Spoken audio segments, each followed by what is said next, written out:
Now, we'll get to some more on this China-Australia relationship and the fallout from this tweet. First up, let me show you another tweet that again has come from an official Chinese source. And this is responding to Scott Morrison's call for an apology. And this tweet says, it's a popular cartoon that condemns the Australian Special Forces' brutal murder of 39 Afghan civilians. On what ground does Morrison feel angry over the use of this cartoon by the spokesperson of Chinese Foreign Ministry?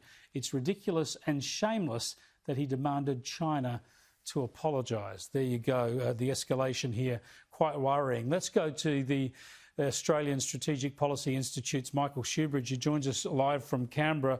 First up, Michael, on this, you wouldn't be surprised now by China's response. This is the difficulty. Scott Morrison needs to demand an apology from China. That's the decent and strong thing to do. But we would expect Beijing to dismiss this, wouldn't we? Yes, we would. But I think the Chinese Foreign Ministry has done the world a favour, because the stark contrast between how the Australian system of government works when there are allegations of abuse and how the Chinese government works is really on display here. We know about the alleged unlawful killings in Afghanistan because the Australian government has released a forensic 480-page report and is responding to those allegations. We know about the mass abuses in Xinjiang because of escapees, because of leaked Chinese government information, and because of satellite imagery. And what is Beijing doing about the mass abuses it's committing in Xinjiang, denying them and covering them up? What's Australia doing? Publishing a forensic report and holding people to account. That's really the nub of this. Yeah, that's the point I made in my opening editorial. We are interested in transparency, accountability and justice, and the contrast with China is very clear. But because Australia, along with other countries, has criticised China for some of these human rights abuses, that's another reason why they would jump on this Afghan situation, the Afghan report and the allegations here to try and make this point back at us. Exactly, but their mock outrage is an own goal. All it is going to do is call more attention to their own mass abuses. And let's remember Tiananmen Square, the massacre of their own people in that square in Beijing 30 years ago. They have never held themselves to account for that. That's the difference between the authoritarian regime in Beijing and open democracies like we have in Australia and Europe and other parts of Asia. That's spot on. That's where the hypocrisy here is breathtaking. But nonetheless, what does this tell us about the state of the relationship? We've got these trade sanctions, these tariffs going on. We've got coal ships waiting off the coast. China is behaving very badly towards Australia. I would suggest at a moment of international distraction, if not weakness, because of the pandemic and the transition in the US. How much worse can we expect this to get over coming months? A lot worse, Chris. Beijing has not finished using economics as a weapon.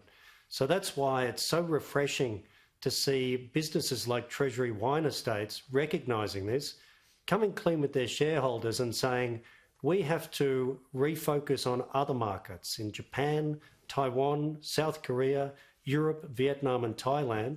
And it's going to be a 2 to 3 year journey, but that is the direction of Treasury Wine Estates. I think the Australian population can work with our businesses by buying more of the products. There's probably a case for some government structural adjustment money to affected businesses too. Just two other points then quickly, Michael. One is the need for other countries, other liberal democracies in particular, to start calling out China more stridently, if you like, in order that this is not so much Beijing versus Canberra, but more of a global debate about China's behaviour.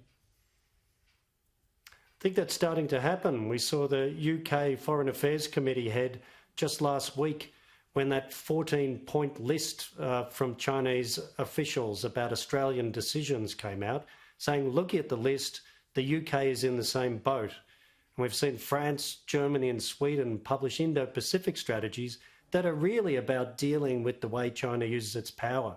So more and more countries are seeing common cause with Australia. That's going to be economically and politically essential for us. Yes, and the other point I wanted to ask was, you've touched on it already with Treasury wines as a good example, but there will be undoubtedly business interests and people playing political games who will say that Australia has stirred the beast, that we've poked the dragon, that we ought to pull our head in effectively to make smooth this over. What do we expect to see there, and isn't that a case of victim blaming? Well, it is indeed. We'll see more of that, but we've got to look at the people that are playing that card and whether it's their own interest that's making them say that. And I notice a lot of critics of the Australian government's decisions have not said the decisions themselves were wrong. Apparently, it's we need even more nuanced language.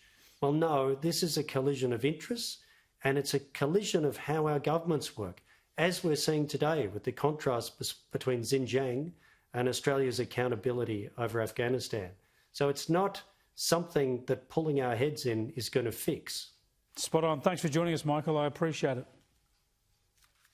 Thanks very much, Chris. He's so right about that word nuance. It so often is switched into the political and diplomatic debate when it means weakness, i.e., you know, we should call for an international investigation into the origins of the coronavirus, but we should do it with more nuance. In other words, don't say it publicly. Hide your true view.